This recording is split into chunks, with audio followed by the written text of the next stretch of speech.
मैं आप तमाम महान बंगाल की भूमि के एक एक आदरणीय बुजुर्गों को, नौजवान दोस्तों को, माताओं बहनों को, किसान मजदूर भाइयों को, नौकरी करके, बिजनेस करके, मेहनत मजदूरी करके, खून पसीना बहाकर अपने परिवार का भरण पोषण करने वाले एक एक मेहनत कश आवाम का क्रांतिकारी इस्तकबाल करता हूं, आपका हार्दिक अभिनंदन करता हूं। दोस्तों, हमारे लिए ये बड़े गर्व का क्षण है, बड़ी सुखद अनुभूति है कि आज 28 अगस्त है और आज ही के दिन भारत के छात्र आंदोलन के इतिहास में एक ऐतिहासिक छात्र संगठन की स्थापना बंगाल की भूमि पर श्री अतुल्य जी और विधान जी के नेतृत्व में हुआ था। और ये अपने आप में बड़ा शानदार संयोग है कि आज अतुल्य जी का जन्म दिवस भी है। ये एक महान संयोग है। दोनों महान नेताओं को बंगाल के इतिहास में अपना नाम स्वर्णिम अक्षरों में अंकित करवाने वाले इन दोनों महान नेताओं को हम नमन प्रस्तुत करते हैं, उनको याद करते हैं। मैं बिना किसी औपचारिकता के सबसे पहले भारतीय राष्ट्रीय कांग्रेस की बंगाल इकाई और एनएसयूआई की छात्र परिषद की जो बंगाल इकाई है, उसके नेतृत्व के तमाम साथी जो मंच पर मौजूद हैं, उनको आभार व्यक्त करता हूं, उनको बहुत बहुत धन्यवाद देता हूं।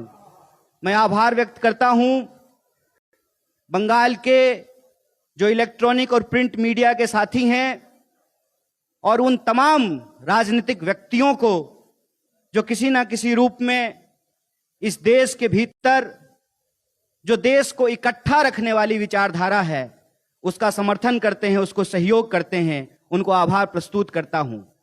इस मौके पे हम आभार प्रस्तुत करना चाहते हैं हमारे आदरणीय अधीर रंजन चौधरी जी का, नेता प्रतिपक्ष, और हमारे बीच मौजूद हैं हमारे एआईसीसी के सेक्रेटरी बीपी सिंह जी।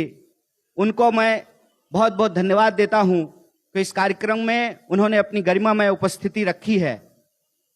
और आप सब लोग का भी मैं बहुत वक्त नहीं लूंगा क्योंकि ये टिफिन टाइम है ना। 1 से 4 जो है, 1 से 4 कलकत्ता में टिफिन टाइम होता है। तो बिना औपचारिकता के मैं फॉर्मेलिटी में ज्यादा वक्त आपका जाया नहीं करूंगा, ज्यादा वक्त आपका बर्बाद नहीं करूंगा और सीधे जो देश के भीतर राजनीतिक, सामाजिक और आर्थिक स्थिति है उस पे अपनी कुछ बात रखूंगा और इतिहास में जो छात्र आंदोलन की भूमिका रही है, जो छात्र परिषद की भूमिका रही है, उस विषय में उन तमाम लोगों के, तमाम कार्यकर्ताओं के, नेताओं के जो कार्य रहे हैं उसको स्मरण करूंगा। मुझे एक सीनियर लीडर पूछ रहे थे, अब्दुल सत्तार साहब, कि जो है कब आए हैं, पहली बार आए हैं, तीसरी बार आए हैं महाजाति सदन में। पहली बार जब मैं आया था तो मैं ऑल इंडिया स्टूडेंट फेडरेशन का मेंबर हुआ करता था तब। अब मैं भारतीय राष्ट्रीय कांग्रेस का मेंबर हूं और आपके लिए यह बात मैं आपसे साझा करना चाहता हूं। इस देश में छात्र आंदोलन के इतिहास को समझना बहुत जरूरी है। मैं 1936 की बात कर रहा हूं जब कांग्रेस का नेतृत्व पंडित जवाहरलाल नेहरू के हाथ में था और इस देश में जितना भी जनवादी, लोकतांत्रिक, प्रगतिशील मास ऑर्गेनाइजेशन की स्थापना हुई, उस वक्त कांग्रेस का नेतृत्व पंडित जवाहरलाल नेहरू के हाथ में था। और यह जिक्र मैं इसलिए कर रहा हूं कि जब हम छात्र परिषद को याद कर रहे हैं तो इस देश का पहला छात्र संगठन जब 1936 में बना था तो उसका अध्यक्षीय भाषण पंडित जवाहरलाल नेहरू ने दिया था। यह बात मैं इसलिए कह रहा हूं कि चाहे आजादी के आंदोलन का इतिहास रहा हो या आजादी के बाद या आज की अगर आप बात करें 2014 से एक नया इतिहास लिखने की कोशिश की जा रही है। लोग कहते हैं जो भाजपा के हैं, भाजपा से मेरी बड़ी जबरदस्त रहती है, जो समझ लीजिए। तो भाजपा के लोगों को ऐसा लगता है कि देश का इतिहास 2014 से शुरू हुआ है। अभी आप सब लोगों ने देखा, पूरी दुनिया ने जो है भारतवर्ष को बधाई दी, पूरे देश ने सेलिब्रेट किया कि हमारा चंद्रयान 3 जो है वो चंद्रमा की सतह पे पहुंच गया है और लूनार लैंडिंग करने में हम पहले देश हैं जो सफल हुए हैं। तो उस दौरान भी आपने एक चीज देखा होगा, बार बार, और मैं मीडिया के साथियों से कहता हूं कि आप बुरा मत मानिएगा, हम आपके खिलाफ कुछ नहीं बोलते हैं, आप तो नौकरी कर रहे हैं। हम उनके खिलाफ बोल रहे हैं ना जो इसको कंट्रोल कर रहे हैं। आपने बार बार टीवी फ्रेम में देखा होगा कि यह साबित करने की कोशिश की जा रही थी कि जो कुछ भी हो रहा है 2014 से ही हो रहा है। मतलब उससे पहले लोग पत्ते खेलते थे, उससे पहले इस देश में कोई इंस्टीट्यूशन नहीं था, उससे पहले जो है इस देश में विज्ञान की कोई प्रगति नहीं हो रही थी, उससे पहले इस देश में जो है संस्थाओं का निर्माण नहीं हुआ था। क्या करें, देश की बागडोर ही एक ऐसे इंसान के हाथ में है जो इतिहास में ही फेल हो गया था, जिसके पास इसकी समझ ही ना हो।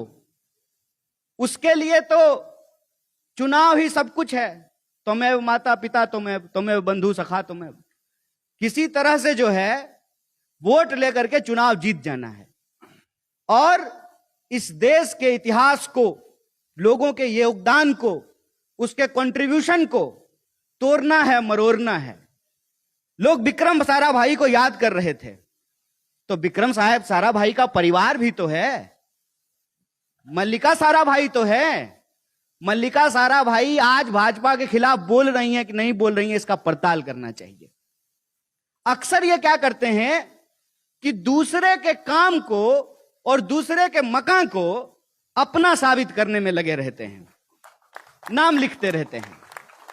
मैं आ रहा था तो एयरपोर्ट पे जो है नेताजी सुभाष चंद्र बोस के नाम पे है, और आप अक्सर देखिएगा कि नेहरू जी को नीचा दिखाने के लिए, नेहरू जी को गाली देने के लिए अक्सर कुछ नाम का इस्तेमाल किया जाता है, नेताजी का भी नाम करते हैं।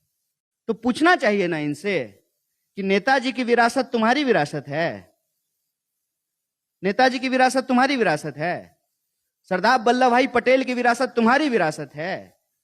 और जब जाते हो वास्को डी गामा की तरह दुनिया का चक्कर लगाने के लिए, तो गांधी के ऊपर जब माल्यार्पण करते हो, वो गांधी की विरासत तुम्हारी विरासत है। इस देश में ना तुम 3 में ना 13 में। इतिहास आपका अंग्रेजों से माफी मांगने का, इतिहास आपका अंग्रेजों को यह कहने का कि आप मत जाइए देश छोड़ करके, आप यहीं रहिए, हम आपके ही अंदर सिविलाइज्ड होना चाहते हैं। जान गंवाई बंगाल के लोगों ने, जान गंवाई महाराष्ट्र के लोगों ने, जान गंवाया इस देश के एक एक इलाके के लोगों ने, और आप उस पूरे के पूरे आजादी के आंदोलन से गायब रहे। जो भी इस देश के भीतर राष्ट्र निर्माण की प्रक्रियाएं हुई, राष्ट्र निर्माण के जो काम हुए, उन तमाम कामों से आप गायब रहे। चाहे इस देश में लोकतंत्र की स्थापना हो, संविधान का निर्माण हो, देश में संस्थाओं का निर्माण हो, देश के भीतर पब्लिक सेक्टर का निर्माण हो, सब चीज से आप गायब रहे। और आज दशकों की मेहनत के बाद जब हमको कुछ उपलब्धियां मिलनी शुरू हुई है, जिस देश में एक सुई भी नहीं बनता था वहां जहाज बन रहा है, जिस देश में लोगों ने ज्ञान के विरुद्ध पूरी की पूरी अपनी ऊर्जा झोंक दी थी कि ज्ञान और विज्ञान को आगे नहीं बढ़ने देंगे, और इस देश में संस्कृति की आड़ में अंधविश्वास को फैलाया, औरतों के खिलाफ जो है तमाम तरह की कुरीतियों का समर्थन किया, समाज को जो बांटने वाली शक्तियां हैं उनके साथ खड़े रहे। कहते हैं, आप सोच करके बताइए, जो लोग ये मानते हैं कि बिल्ली के रास्ता काटने से अशुभ होता है, उनके रास्ते पे चले होते तो आज चांद पे पहुंचते क्या? बताइए। ये आज जो हमारी सफलता है उसके लिए हमारे पुरखों ने जान गंवाई है। चाहे आप राजा राम मोहन राय की बात करें, चाहे आप ईश्वर चंद्र विद्यासागर की बात करें, चाहे आप विवेकानंद की बात करें। मैं विवेकानंद जी का भी उदाहरण देना चाहता हूं। ये बस फोटो लगाते हैं, जिस दिन इनको विवेकानंद जी का विचार अपनाना पड़ा ना, उल्टे पांव भाग जाएंगे। ये जो इस देश के अंदर विचारों की परंपरा है, ज्ञान की परंपरा है, विज्ञान की परंपरा है, उस संस्कृति को ये पीछे धकेलते हैं। और उनका बेटा बेटी ऑक्सफोर्ड जा रहा है पढ़ने के लिए। बेवकूफ बना रहे हैं सर हम ही लोग को, कि आप अपने पॉकेट में एप्पल मोबाइल रख करके कह रहे हैं कि स्वदेशी। किसको बेवकूफ बना रहे हो सर? इस देश की जो आधारभूत संरचना है, उस आधारभूत संरचना को आप रोज कमजोर कर रहे हैं। मैं आपके सामने एक उदाहरण देना चाहता हूं, आप सुनकर के आश्चर्य हो जाएंगे। एक पूंजीपति, एक धन्ना सेठ, उसकी एक दिन की जो कमाई है उससे इस देश के भीतर 75 लाख मनरेगा मजदूरों को मजदूरी दी जा सकती है। इतनी बड़ी लूट, इतनी बड़ी असमानता, और ये सब कर किसके नाम पे रहे हैं? देश के नाम पे। अरे क्या होता है देश? कैसे बनता है देश? किसको कहते हैं देश? डिस्कवरी ऑफ इंडिया के नाम से एक धारावाहिक आया करता था डीडी न्यूज पे, डीडी 1 पे। उसके एक एपिसोड में पंडित जवाहरलाल नेहरू पूछते हैं देश के आम लोगों से कि आप भारत माता की जय कह रहे हैं, हमारे एक साथी ने अभी कहा वंदे मातरम। क्या होता है देश? क्या होता है भारत माता का मतलब? भारत माता का मतलब जब पंडित नेहरू ने पूछा तो लोगों ने अलग अलग जवाब दिए। किसी ने कहा कि पेड़ पौधे, नदी नाले, धरती, यह है देश। पंडित नेहरू जवाब देते हैं और कहते हैं कि भारत माता आप हैं। ये जो आप बैठे हुए लोग हैं ना, इस देश के जो 140 करोड़ लोग हैं ना, वही भारत माता हैं। और वो जो 140 करोड़ लोग हैं, उन 140 करोड़ लोगों के मिलने से ही देश बनता है, उससे ही देश का निर्माण होता है। और इस देश की संकल्पना में अगर हम भरोसा करते हैं तो हमको यह समझना पड़ेगा कि अगर पंडित जवाहरलाल नेहरू नहीं होते, अगर नेताजी सुभाष चंद्र बोस नहीं होते, अगर सरदार वल्लभ भाई पटेल नहीं होते, अगर गांधी के विचार नहीं होते, संविधान सभा नहीं होता, संविधान नहीं होता, तो याद रखिए, और मैं यहां से खड़ा होकर के कहता हूं, तो मोदी जी जो आकर के मुंह चमका चमका करके जो झूठ बोलते हैं ना, अगर उसको हम सच मान लें कि सचमुच वो चाय बेचते थे, तो पंडित नेहरू अगर नहीं होते तो नरेंद्र मोदी भी आज इस देश का प्रधानमंत्री नहीं बने होते। आज हम इतिहास इसलिए याद करते हैं कि हमको अपने वर्तमान को बेहतर करना है, अपने वर्तमान को बेहतर करके आने वाली पीढ़ी को एक सुरक्षित भविष्य देना है। और सुरक्षित भविष्य देने का जो संकल्प है, उस संकल्प को लागू करने का मतलब ही है छात्र परिषद को याद करना। और मैं आप तमाम छात्रों से खास करके यह बात कहना चाहता हूं कि आप अगर छात्र नेता होना चाहते हैं तो सबसे पहले तो आप छात्र हो जाइए। बिना छात्र हुए छात्र नेता कैसे होइएगा? यह बात याद रखिएगा। बिना किसान हुए जो किसान नेता होते हैं ना, वो किसानों के नेता नहीं होते हैं, वो सरकार की तरफ से किसान के हितों की दलाली करते हैं मैनेजमेंट के साथ। बिना मजदूर हुए जो मजदूर नेता होते हैं ना, वो मजदूरों के नेता नहीं होते हैं, वो मैनेजमेंट के दलाल होते हैं जो मजदूर हितों की दलाली करते हैं। इसीलिए जो छात्र नेता हैं, मैं उनसे यही आग्रह करना चाहता हूं कि नेता तो आप हो जाएंगे, लेकिन छात्र नेता होने के लिए छात्र होना बहुत जरूरी है। और छात्र होने का मतलब होता है आपका स्कूल, कॉलेज, यूनिवर्सिटी से कोई सरोकार हो, आप पढ़ते हो, आपका एडमिशन हो, आप क्लासरूम में जाते हो, आप लाइब्रेरी में जाते हो, आपको मालूम हो कि जिस सब्जेक्ट में आपका एडमिशन है उस सब्जेक्ट से जुड़ी हुई किताबें लाइब्रेरी में है कि नहीं है। आप अगर विज्ञान के विद्यार्थी हैं तो आपके लैब में इक्विपमेंट है कि नहीं है, केमिकल हैं कि नहीं है। आप अगर बायोलॉजी पढ़ते हैं तो आपको मालूम होना चाहिए जूलॉजी और बॉटनी का क्या फर्क होता है। आपको मालूम होना चाहिए कि आज एजुकेशन के अंदर नए रिसर्च क्या हो रहे हैं, आज के विद्यार्थी क्या पढ़ रहे हैं, किस तरह के कंपटीशन की तैयारी कर रहे हैं, उस कंपटीशन की तैयारी करने में क्या कठिनाई आती है। आप कॉलेज जाएंगे ही नहीं तो आपको कैसे मालूम होगा कि कॉलेज में पढ़ाई होती है कि नहीं होती है। और मैं आपसे बतौर एनएसयूआई नेशनल इंचार्ज पब्लिकली यह बात कह रहा हूं कि हम आपसे यह एक्सपेक्ट करते हैं कि एक शानदार विद्यार्थी ही वाइब्रेंट स्टूडेंट मूवमेंट को खड़ा कर सकता है। इस बात को याद रखिएगा। आप आजादी के आंदोलन को देखिए, आप छात्र परिषद के इतिहास को उठा करके देखिए। जो नेता थे वो अच्छे विद्यार्थी भी थे, अच्छे स्कॉलर थे, वो पढ़ते थे, वो क्लासरूम में जाते थे, डिबेट करते थे, अपने शिक्षकों से डिबेट करते थे, शिक्षकों की बात को मानते थे, और जो बात गलत होती थी सत्य की कसौटी पे परख करके उसको खारिज भी करते थे, उसको काटते भी थे। क्यों? क्योंकि हमारे समाज की एक परंपरा है। परंपरा यह है कि जब तक बात हमारे ऊपर नहीं आती है ना, हमारा असर नहीं होता है।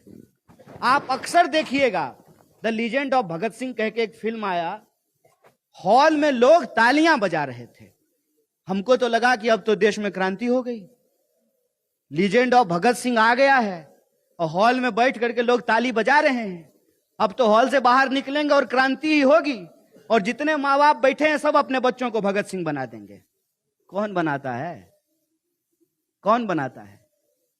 हर कोई यही सिखाता है कि राजनीति खराब चीज है, राजनीति से तुम्हारा कुछ भला नहीं होगा। तो आप बताइए माताओं बहनों, राजनीति खराब चीज है, राजनीति भला हमारा नहीं करता है, तो अगर इस देश में सावित्रीबाई फूले पैदा नहीं होती, महिलाओं को पढ़ाना नहीं शुरू करती, तो क्या इसरो में जो वैज्ञानिक लोग को आप देखे हैं साड़ी पहन करके ताली बजा रही थी, चंद्रयान को चंद्रमा पर भेजी थी, यह संभव हो पाता? कोई तो अपने शरीर पे कष्ट उठाता है, कोई तो अपनी जान गंवाता है, कोई तो अपनी खुशियों की तिलांजलि देता है। हम जिस वक्त लोकतंत्र को, जमहूरियत को बचाने की कोशिश कर रहे हैं, उस वक्त ही कुछ लोग जेल में भी तो हैं, कुछ लोगों के मीडिया चैनल को बंद भी तो करा दिया गया है, कुछ लोगों के घर पे ईडी और सीबीआई भी तो जा रहा है। जब वो अपने लोकतंत्र की आवाज को उठाता है तो उसको मारा जाता है, पीटा जाता है, गोलियां चलाई जाती है। ये जो आज हम सेलिब्रेट कर रहे हैं, ये हमको गिफ्ट में नहीं मिला है। और मैं बार बार कहता हूं, फ्रीडम जो है ना, कोई डिश नहीं है कि जोमेटो पे फटाफट ऑर्डर कर लेंगे, आधे घंटे में आ जाएगा। Freedom is not pizza bro, it is our fundamental right. और फंडामेंटल राइट जो है, पहले उसकी समझ होनी जरूरी है, उसके लिए पढ़ना जरूरी है, उसके लिए स्कूल जाना जरूरी है। इसमें किसी का भी हाथ जल सकता है। इस देश में लोगों ने अपनी जान गंवा करके, जिंदगी कुर्बान करके जो राष्ट्र की बुनियाद की स्थापना की, ये उस बुनियाद को तोड़ रहे हैं, ये समाज को बांट रहे हैं, इंसानियत को का बिखराव कर रहे हैं, लोगों को आपस में लड़ा रहे हैं। इसीलिए विद्यार्थी होने के नाते नौजवान होने के नाते यह हमारी पहली कोशिश होनी चाहिए कि हम सत्य की पड़ताल करें, हम सत्य जानने की कोशिश करें, हमारे मन में सवाल पैदा हो, और सवाल जब पैदा हो तो सामने कोई भी क्यों ना हो, हम उससे आंख में आंख डाल करके सवाल कर सकें। यह हमारा लोकतांत्रिक अधिकार है। जिस लोकतंत्र ने माननीय मोदी जी को इस देश का प्रधानमंत्री बनाया है, उसी लोकतंत्र ने हमको यह अधिकार दिया है कि हम आंख में आंख डाल करके उनसे सवाल पूछें, और उनसे पूछें कि आप इधर उधर की बात मत कीजिए। हमको मालूम है कि प्रचार एक बात होता है और हकीकत दूसरी बात होती है। प्रचार के लिए, अपनी राजनीति के लिए, चुनाव के लिए आप जो दावे करते हैं वो मुसलमान, जात पात, उत्तर दक्षिण पूरब पश्चिम, और आप देखिए कि नफरत को आधार बनाकर किस तरीके से समाज को लगातार बांटा जा रहा है। जहां धर्म होता है वहां धर्म का झगड़ा लगाते हैं, जहां धर्म नहीं होता है वहां जात का झगड़ा लगाते हैं, जहां जात नहीं होती है वहां समूह का झगड़ा लगाते हैं। आपने देखा कि मणिपुर में क्या हुआ, आज मणिपुर की क्या हालत है। और जब आप मणिपुर के ऊपर सवाल करिएगा तो जवाब आएगा कि राजस्थान में क्या हो रहा है। अरे यह कौन सी बात हो गई। भारत के किसी भी कोने में आजाद देश के आजाद नागरिक के साथ कोई ऐसी कार्रवाई होगी जो गैर कानूनी है, उसके फंडामेंटल राइट को वायलेट करता है, तो उसके खिलाफ हम बोलेंगे, उसके खिलाफ हम सवाल उठाएंगे। आप देखिए कि किस साजिश के तहत रोज रोज शाम को नेशनल मीडिया में बंगाल को किस तरीके से बदनाम किया जाता है। क्यों किया जाता है? इसके पीछे एक राजनीतिक कारण है। राजनीतिक कारण क्या है कि साम दाम दंड भेद से किसी भी तरह से बंगाल जीत लेना है, बिहार जीत लेना है, महाराष्ट्र जीत लेना है। क्या हुआ महाराष्ट्र में? कह रहे थे 3 मेजर आरोप लगाते हैं हमारे ऊपर, ये भ्रष्टाचार का, परिवारवाद का, तुष्टीकरण का। मैं तो एक एक लाइन से जो है तीनों का जवाब दे देता हूं। सबसे बड़ा आरोप कांग्रेस के ऊपर इन्होंने भ्रष्टाचार का लगाया। तो मैं ये प्रश्न पूछना चाहता था कि ज्योतिरादित्य सिंधिया साहब जब कांग्रेस में थे तो भ्रष्ट थे, भाजपा में जाते ही क्या हो गए? भ्रष्टाचारी से सदाचारी। यह कैसे संभव हुआ? जिनके ऊपर आप आरोप लगा रहे हैं, आप बंगाल के नेताओं को भी देख लीजिए, जब तक वो भाजपा में नहीं थे तब तक उनके घर पे ईडी आ रहा था। जो ही बीजेपी ज्वाइन कर लिया, ईडी जो है पता नहीं रास्ता भूल गया, हो सकता है उसका गूगल मैप नहीं काम कर रहा हो, ईडी आना बंद हो गया। आप महाराष्ट्र का उदाहरण देख लीजिए। इनको लगा कि हम महाराष्ट्र जो है वो हारने वाले हैं। हमारे बीच हमारे राष्ट्रीय नेता तारिक अनवर साहब तशरीफ ला रहे हैं, मैं उनका स्वागत करता हूं। महाराष्ट्र में आपने क्या देखा कि महाराष्ट्र में किसी भी तरीके से ये चाहते थे कि वहां पर जो महाविकास आघाड़ी है उसको तोड़ दिया जाए। तो पहले इन्होंने शिंदे को तोड़ लिया। जब शिंदे को ले आए तो इनको लगा कि ये काफी नहीं है, तो फिर पवार साहब के परिवार को तोड़ दिया। तो मेरा दूसरा सवाल है कि अजीत पवार साहब जब महाविकास आघाड़ी में कांग्रेस के साथ थे तब यह परिवारवाद था, और अभी अजीत पवार साहब भाजपा के साथ चले गए हैं, इसको परिवारवाद कहेंगे कि नहीं कहेंगे? दो मेजर आरोप, एक भ्रष्टाचार, दूसरा परिवारवाद। उसकी आप स्थिति देख लीजिए। परिवारवाद को लेकर के भी मैं एक बात कहना चाहता हूं। क्या पंडित जवाहरलाल नेहरू ने चुनाव लड़ा था कि नहीं लड़ा था? इसलिए तो नहीं प्रधानमंत्री हो गए थे ना कि उनके पिताजी का नाम मोतीलाल नेहरू था। चुनाव लड़े थे ना, देश की जनता ने वोट दिया था ना। लोकतंत्र में अरे हमारा वोट एक और आपका वोट एक है, महिला का वोट एक और पुरुष का वोट एक है। डेमोक्रेसी में जो सिटीजन होता है, जो नागरिक होता है, वो सब्जेक्ट नहीं होता है, वो प्रजा नहीं होता है। इसीलिए सिटीजन वोट देकर के अपने नेता का चुनाव करता है। जो भी नेता हुए कांग्रेस के, वो चुनाव लड़के नेता हुए ना, इसलिए तो नेता नहीं हो गए कि जो है उनके पिताजी कुछ थे या उनकी माताजी कुछ थी, चुनाव लड़े। और हर किसी को चुनाव लड़ना पड़ता है। आप देख लीजिए, इंदिरा जी चुनाव लड़ी ना, और चुनाव हारी भी। राहुल गांधी चुनाव लड़े, चुनाव हारे भी। राहुल गांधी अमेठी से एमपी नहीं है ना, वायनाड से एमपी है ना, अमेठी में चुनाव हार गए।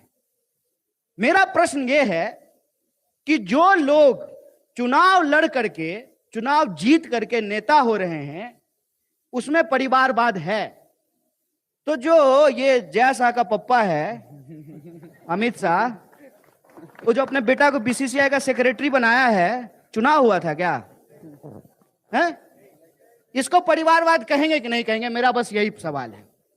और हम ये नहीं कह रहे हैं कि अमित शाह ने अपने बेटा को अदानी की बिल्डिंग का चौकीदार बना दिया है, हम ये नहीं बोल रहे हैं। बीसीसीआई का सेक्रेटरी हुआ है साहब।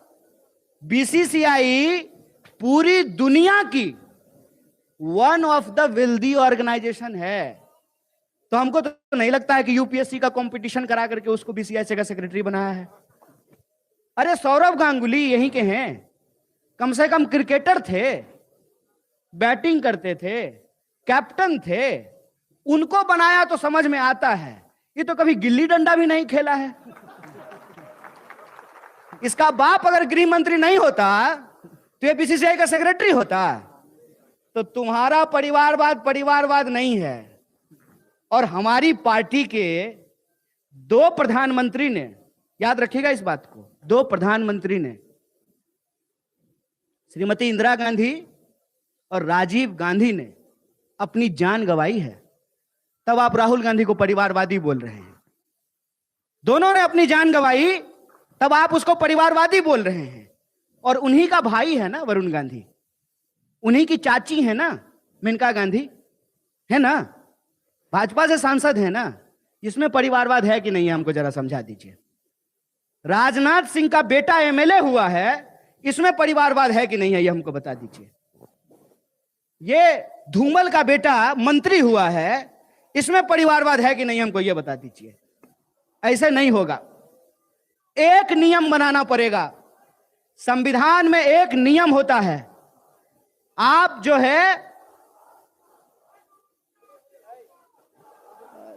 जय जय जय बांग्ला, जय बांग्ला, जय हिंद, जय बांग्ला। স্লোগান যারা দিচ্ছেন অনুরোধ করছি मैं ये कह रहा था, अब थोड़ा आए हैं तो हमको भी पता चलेगा ना कि वो आए हैं।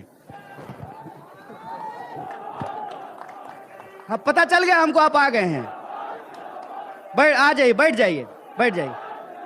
हो गया, पता चल गया। कहां से आए हैं, कौन जिला से? कलकत्ता जिला। अच्छा ठीक है, पता चल गया। तो उनका भी नारा लगा दीजिए जिनके आदमी हैं।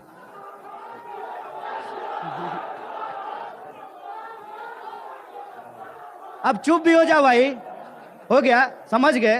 अब ज्यादा करोगे तो नंबर कट जाएगा, कम करो। तो मैं ये कह रहा था कि ऐसा तो नहीं होगा ना कि भाजपा जो करेगी उसमें परिवारवाद नहीं है। ऐसा तो नहीं होगा ना कि जो व्यक्ति भाजपा के बाहर भ्रष्ट है वो भाजपा में शामिल होते ही सदाचारी हो जाता है। एक नियम बनाना पड़ेगा ना। एक नियम क्या है? नियम यह है कि आपके पास अगर हेलीकॉप्टर है तब भी आपका वोट एक, आपके पास यदि फॉर्च्यूनर है तब भी आपका वोट एक, और हमारे पास A1 का साइकिल है तब भी हमारा वोट एक होता है। यह नियम होता है ना। तो अगर परिवारवाद गलत है तो परिवारवाद गलत सब जगह है।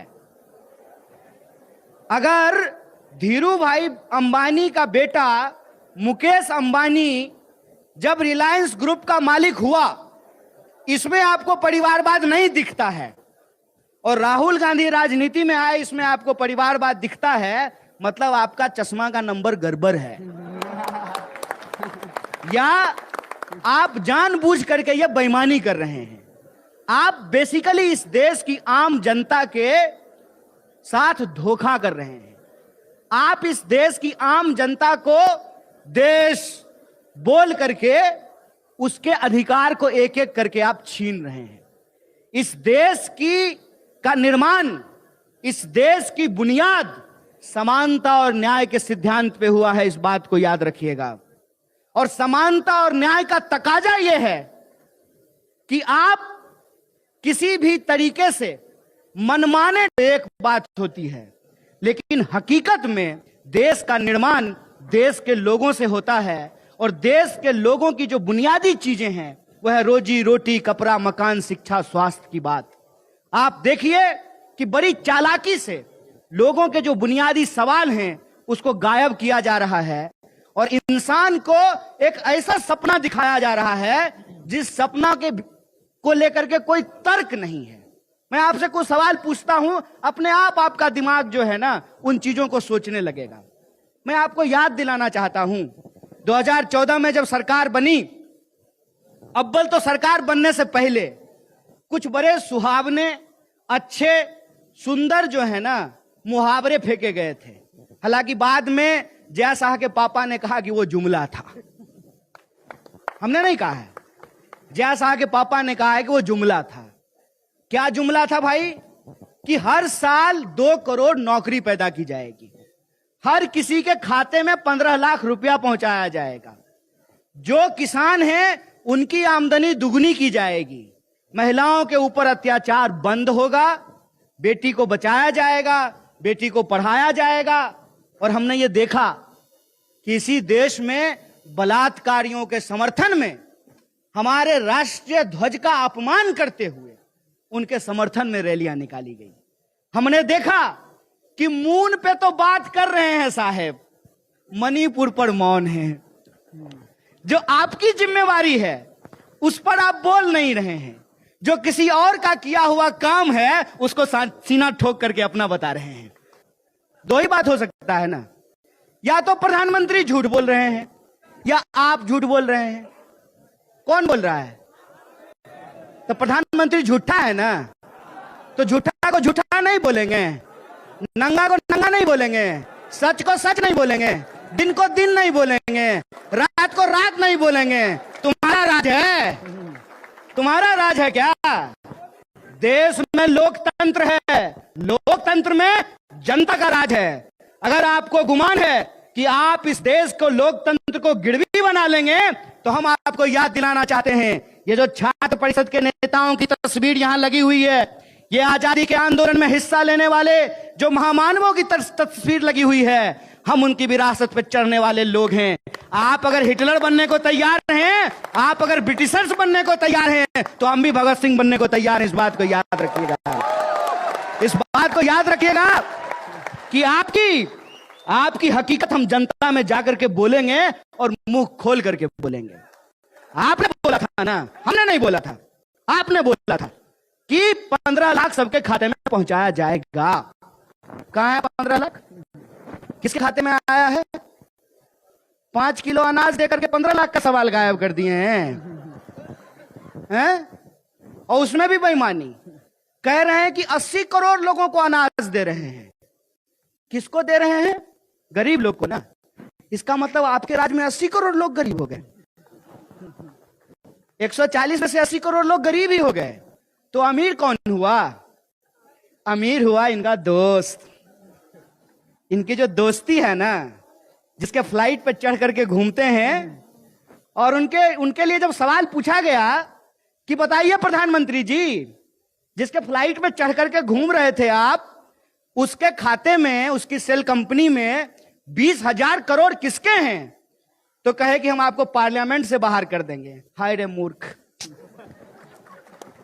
इसको कहते हैं प्रचंड मूर्खता। क्यों? विज्ञान अगर पढ़े होते हैं ना तो आपको पता होता। न्यूटन का एक लॉ है। लॉ क्या साहब? किसी चीज को जितना दबाइएगा उसका अपोजिट फोर्स उतना ऊपर होकर के आएगा। करोड़ों रुपया खर्च किया इसने, करोड़ों, यह साबित करने के लिए कि राहुल गांधी पप्पू हैं। आप सोचिएगा, करोड़ों रुपया खर्च किया। अव्वल तो मेरा यह सवाल होता है कि अगर राहुल गांधी पप्पू हैं तो तुम उतना सीरियसली क्यों ले रहे हो? इधर आकर के तुम्हारा एक मंत्री डांस करने लगता है, उधर आकर के तुम्हारा दूसरा मंत्री छाती पीटने लगता है, एक साथ तुम्हारा 10-10 मंत्री जो है प्रेस कॉन्फ्रेंस करता है। अगर वो आदमी सीरियस ही नहीं है तो उसको तुम क्यों सीरियसली ले रहे हो? सोचिएगा जरा इस बात पे। इसका मतलब वो आदमी सीरियस है, इसका मतलब उस आदमी में दम है, इसका मतलब इनको मालूम है कि उस आदमी को ईडी सीबीआई से डरा नहीं सकते हैं। इनको मालूम है कि जिनके घर में 2 लोगों ने अपनी जान गंवा दी हो देश के लिए, उनके बच्चों को झुकाना आसान नहीं होता है। उनको मालूम है कि उस फैमिली का कंट्रीब्यूशन क्या है इस देश के लिए। उस फैमिली के कंट्रीब्यूशन को कम करने के लिए ही इन्होंने परिवारवाद का शगुफा छोड़ा है। तो मैं तो कहता हूं, खत्म हो परिवारवाद। बताए जैसा का बाप कि उसका बेटा बीसीसीआई सेक्रेटरी से इस्तीफा कब देगा। बताएं जितने भी बीजेपी में भाजपा के नेता हैं, उनके बच्चे कब जो है राजनीति से इस्तीफा देंगे। बताएं भाजपा के नेता कि कब वो हमारे साथ आकर के गलियों पे धर्म बचाने के लिए चलेंगे। होशियारी खेल कर रहे हैं। हम जो गरीब के बच्चे हैं वो बचाएंगे धर्म, और ये जाएंगे लंदन और वहां बनाएंगे रील। ये नहीं चलने वाला है, ये नहीं चलेगा। बताओ कि इस देश के भीतर आम लोगों के लिए आपने क्या किया है। ये मत गिनाओ कि मेडल लाया है कोई और, अब फोटो आप खिंचवा रहे हैं। चंद्रयान भेजा है कोई और, पोस्टर आप लगवा रहे हैं। ये नहीं होगा। और अगर आप इसका क्रेडिट ले रहे हैं, अगर वैक्सीन के सर्टिफिकेट पे प्रधानमंत्री का फोटो है, तो कोरोना के दौरान जिन लोगों की जान गई उनके डेथ सर्टिफिकेट पे भी मोदी का फोटो लगाओ, भी मोदी जी का क्रेडिट है। यह नहीं होगा। अच्छा तुम्हारा, खराब किसी और का, यह खेल नहीं चलेगा। और सबसे जरूरी बात कि जो आरोप आप अपोजिशन पे लगाते हैं, उस आरोप का जवाब आपके पास क्या है। मेरे बारे में भी बोलते हैं, व्हाट्सएप पे मैसेज भेजते हैं कि टुकड़े टुकड़े गैंग का सरगना है, तो ताल ठोक करके कहते हैं, रे टुकड़े टुकड़े गैंग का अगर हम सरगना हैं तो तुम क्या कर रहे हो? भाजिया बेच रहे हो? बोलो क्या कर रहे हो? कौन है देश का गृह मंत्री? जयशाह का पिताजी? किसकी सरकार है देश में? बीजेपी की। क्या दावा कर रहे हैं कि अब की बार 400 पार कर लेंगे, तो क्यों नहीं कुछ कर रहे हो? क्योंकि तुम झूठे हो। तुम्हारे पास झूठ की ताकत है, हमारे पास सच की ताकत है। हमारा इतिहास इस देश के लिए जान गंवाने का इतिहास है, और तुम्हारा इतिहास इस देश के खिलाफ अपना ईमान बेचने का इतिहास है। इस बात को याद रखना है। और तुम्हारी तमाम कोशिशों के बावजूद सच्चाई सामने आ जाएगी। लोगों को यह पता चलने लगेगा कि आपने किस तरीके से इस देश के लोगों को ठगा है। मुझे एक साथी ने कहा कि क्या आपको लगता है भाजपा के राज में विकास नहीं हो रहा है? हम बोले हो रहा है। कौन बोला नहीं हो रहा है? 50 रुपए का पेट्रोल 100 रुपए में मिल रहा है। बताइए विकास हुआ कि नहीं हुआ? 450 का सिलेंडर 1200 में मिल रहा है। विकास हुआ कि नहीं हुआ? 45 साल में सबसे ज्यादा बेरोजगारी हो गई। विकास हुआ कि नहीं हुआ? यह है आम लोगों का सवाल। यह है इस देश के नौजवानों का सवाल कि हर साल लगभग 5.5 लाख इंजीनियर होते हैं और 1.5 लाख लोगों को भी नौकरी नहीं मिलती है। हकीकत यह है कि एक टीचर की बहाली होती है ना, रेलवे स्टेशन पे, मंदिरों में, गुरुद्वारों में, चर्चों में, मस्जिदों में, धर्मशालाओं में रहने की जगह नहीं मिलती है। यह हकीकत है कि एक तो बहाली आती नहीं है, अगर बहाली आएगी तो पेपर लीक हो जाएगा।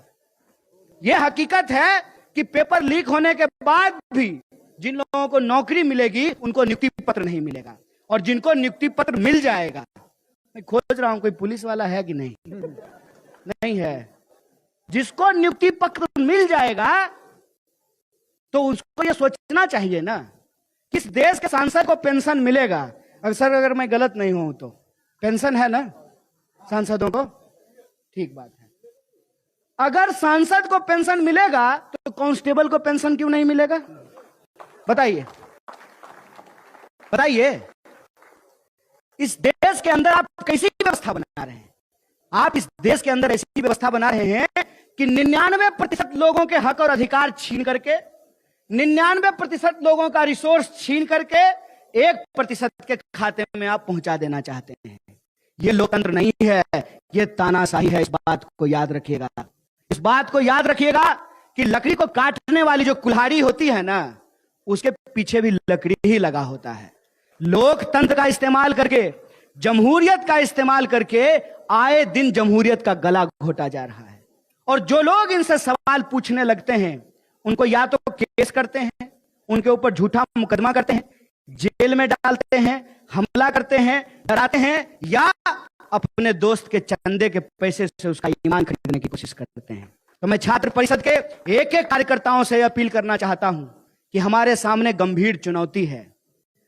बात देखने और दिखावे की नहीं है।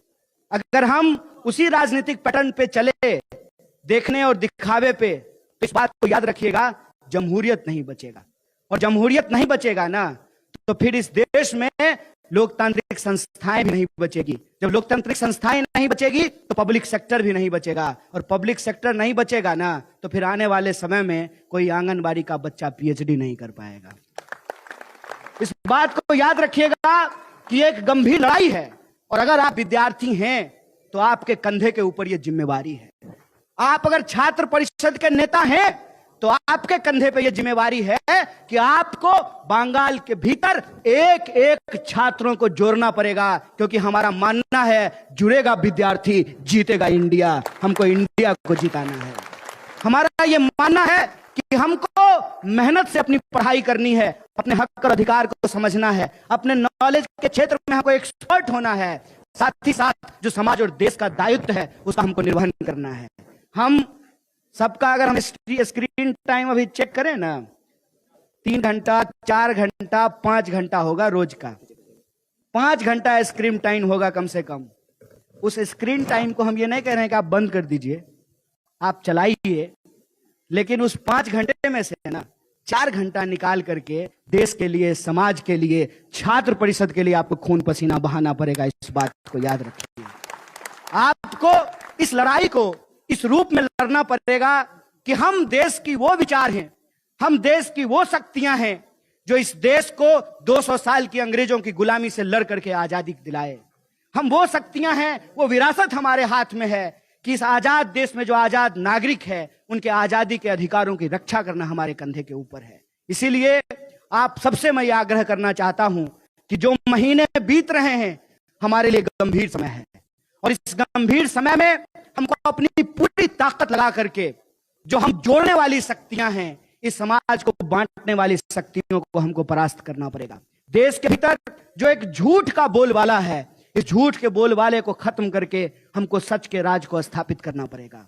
समाज में जिस तरीके से नफरत फैलाई जा रही है, लोगों को आपस में बांटा जा रहा है, लड़ाया जा रहा है, कहीं जात के आधार पे, धर्म के आधार पे, भाषा बोली, और इसीलिए मैं खास करके अपने छात्र नौजवानों से यह अपील कर रहा हूं कि आपको पढ़ना है, आपको समझना है, अपने हक और अधिकार को, समाज को, देश को, और उसी पढ़ाई के बदौलत, ज्ञान की बदौलत सत्य की सत्ता को आपको स्थापित करना पड़ेगा। और यह जो झूठ की सत्ता है, आज इंसान को जो बांटने की कोशिश कर रही है, इसको आपको एक्सपोज करना पड़ेगा। और ये बार बार हमारे राष्ट्रीय प्रतीक चिन्हों का इस्तेमाल करके, हमारे धर्म के प्रतीक चिन्हों का इस्तेमाल करके इस समाज को जो कमजोर करने की कोशिश कर रहे हैं, इस कोशिश को हमको नाकाम करना पड़ेगा। और ये कोई साधारण काम नहीं है।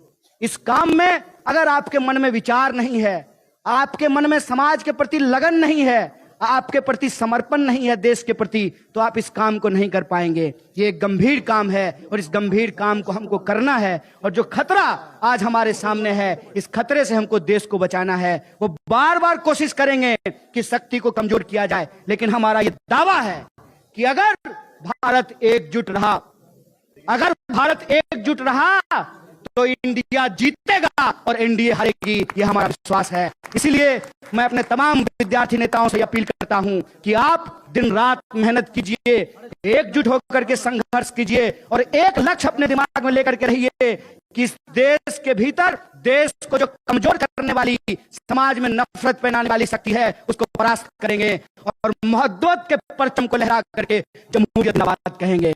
इन्हीं शब्दों के साथ मैं अपनी बात को खत्म करूंगा। शुक्रिया। इनकलाब जिंदाबाद। जय हिंद, जय बांग्ला, जय छात्र परिषद।